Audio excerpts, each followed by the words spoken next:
Tapi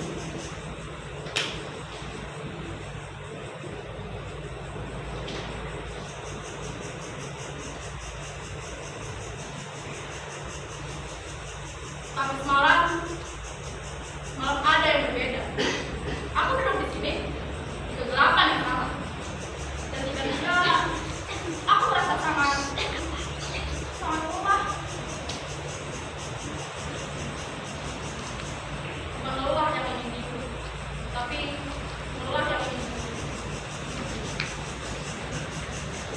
Bukan berhenti tidur, tapi ini bergerak.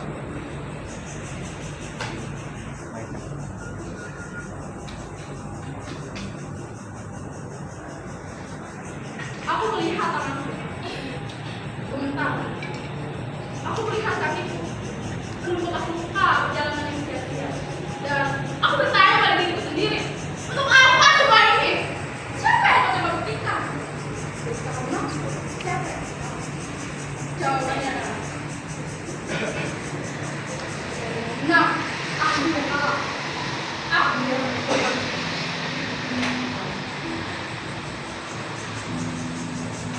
Maka semalam aku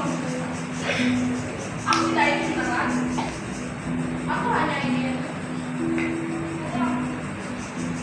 Tapi semuanya aku menggunakan baju tirak. Dan ternyata mereka ada di dalam.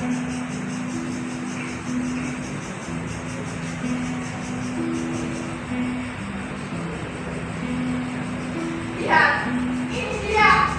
Bukan monster, bukan gara-gara hanya manusia yang kuat, yang bersalah, tapi juga manusia yang bertahan jauh. Maaf ya,